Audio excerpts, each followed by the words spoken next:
I am. I am. I am. I am. I am. I am. I am. I am. We are. Hello everybody, welcome to this episode of We Are DownStream Outdoors. This week on We Are DownStream Outdoors, I have the pleasure of having my good friend Jake Wilson with me.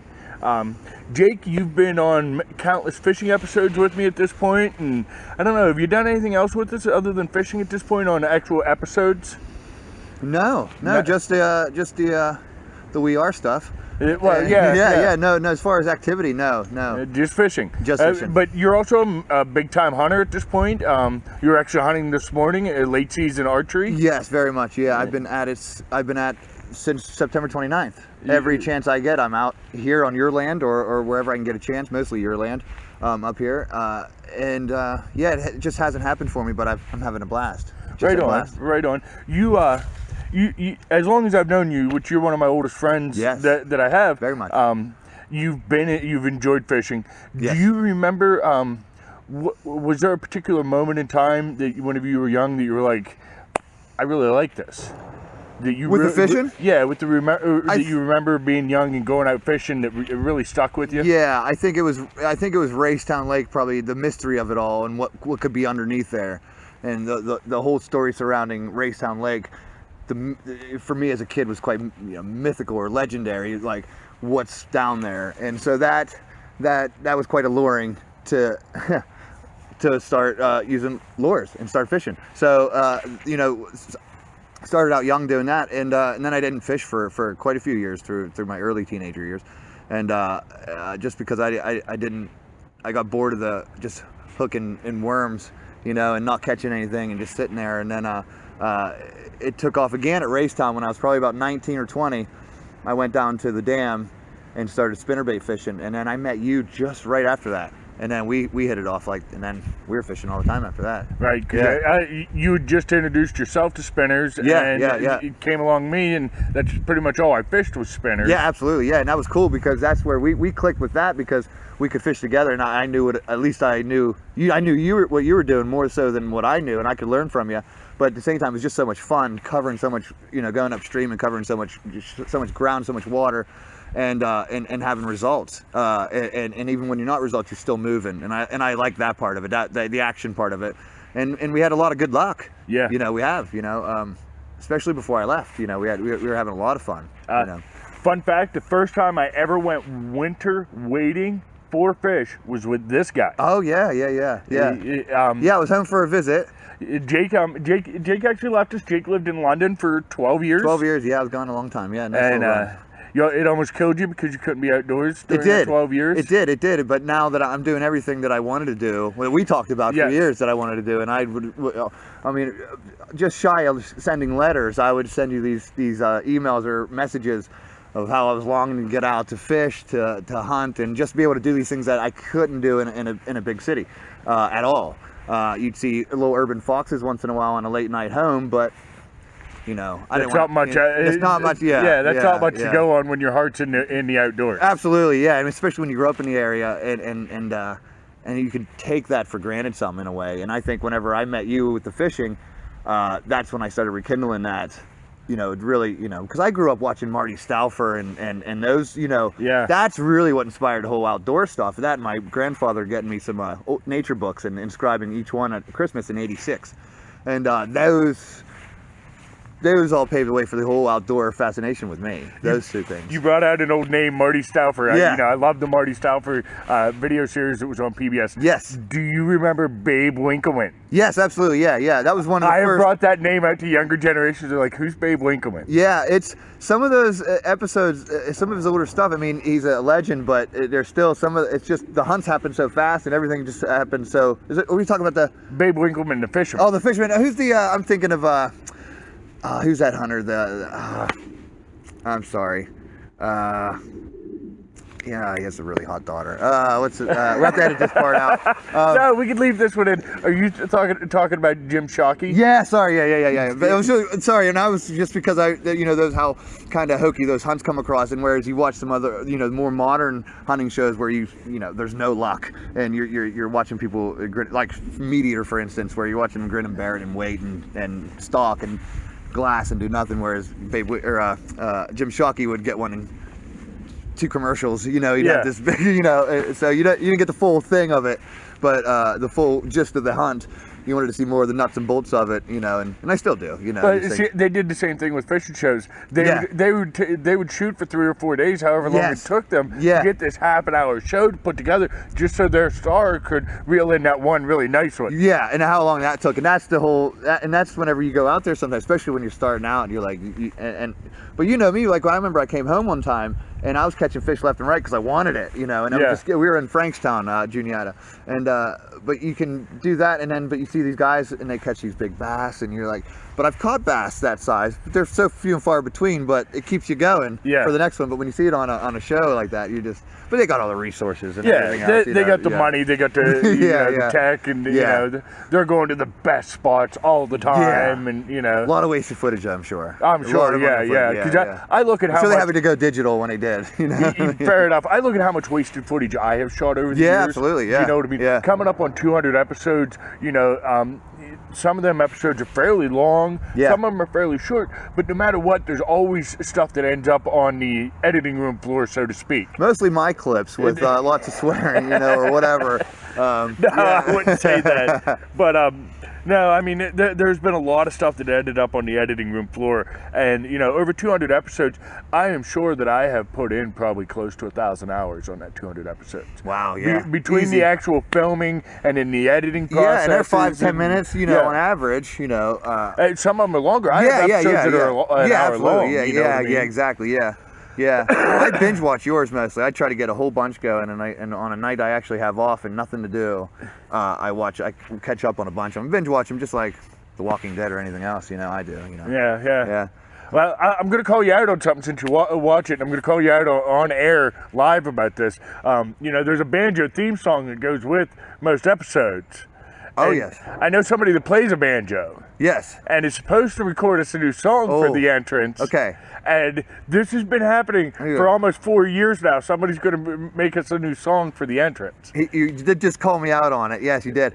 Yeah, fair enough. I'll do it, and I'd love to, and I'm honored that you even want me to do it. You know, you've heard me. I haven't played in a while, but I'll get something going because this hunting stuff has been driving me mad, and I think I need to shift focus elsewhere. So this is a good call, and maybe this is as good a time that I need to start getting on with that. I'm going to say bullcrap on that too, because hunting's over. You're getting ready to start gearing into the fishing again. I know you. Indeed, I did get my license last week. Yeah, I got the license. Yeah, so we went up to the Racetown Dam, but there's nothing. You couldn't do everywhere. So the water's so high, but the spillway was letting loose, so we couldn't even go there, which I thought was a nice little safe place to go when it's with rain. You know, with a lot of rain. But no, it didn't happen. But yeah, you called me out, and twice now. Thanks, Paul. Well, all right, we've talked about the past. Yes. We've talked about the present. What's the future hold for Jake Wilson? What's the future hold for me? Just a lot more of what I'm doing. I'm doing everything I wanted to do, go hunting and exploring and learning.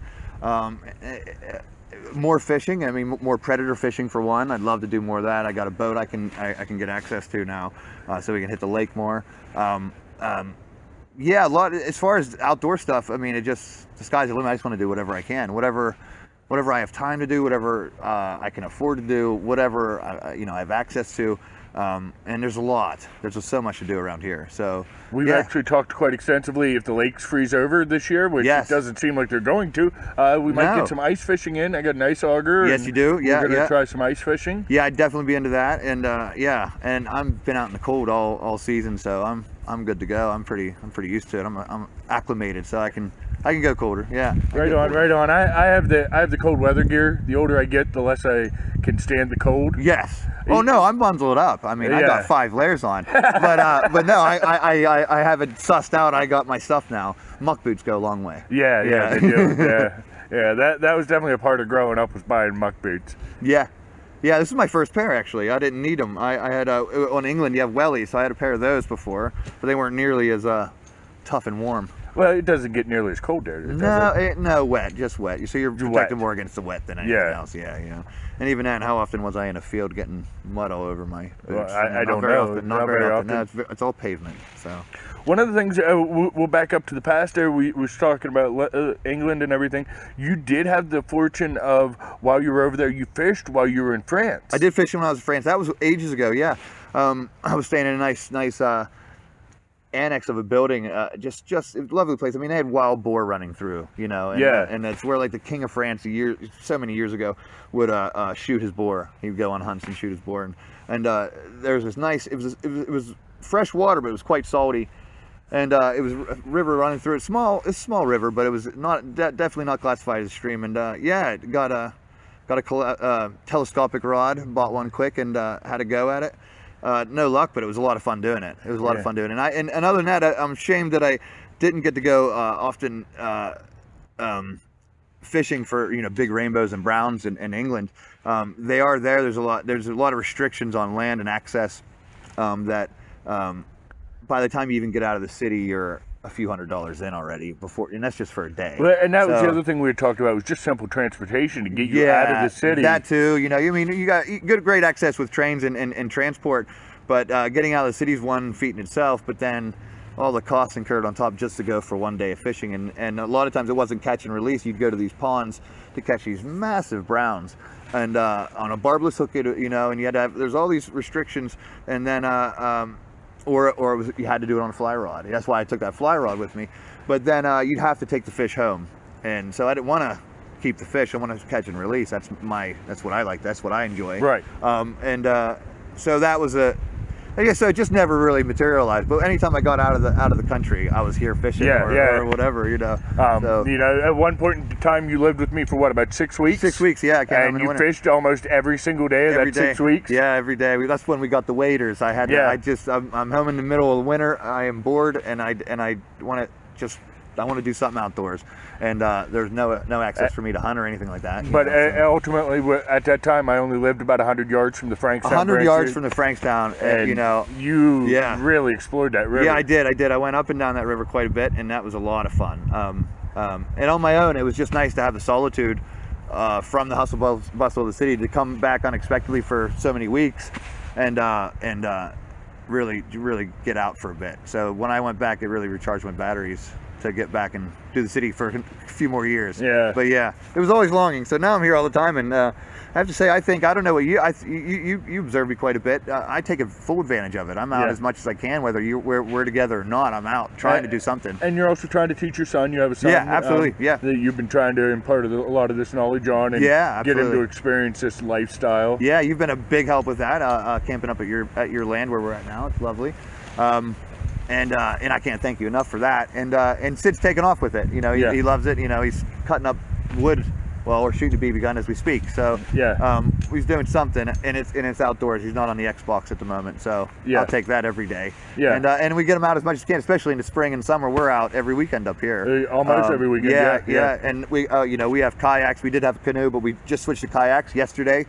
So we're going to be doing a lot of that. That's the future. So we got a lot of kayaking to do this summer and the spring. And anytime water drops, I'll get on it, cold or not, doesn't matter. Right on. Yeah. So lots of I mean, I could go on and on. We could do this for hours. We could talk for hours. Right. We really could. Yeah.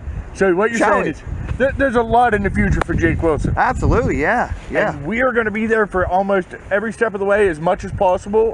We've talked about doing some hunting videos with you, and absolutely. You know, ultimately you're going to be including a lot more fishing videos. There's a lot of wasted footage there. A lot of cutting room floor editing of me hunting, staring at a bit of rub or some pines, you know. So yeah. Okay. Now, real quick, we're going to include some fun facts. Okay. DownStream Outdoors. The name. Yes.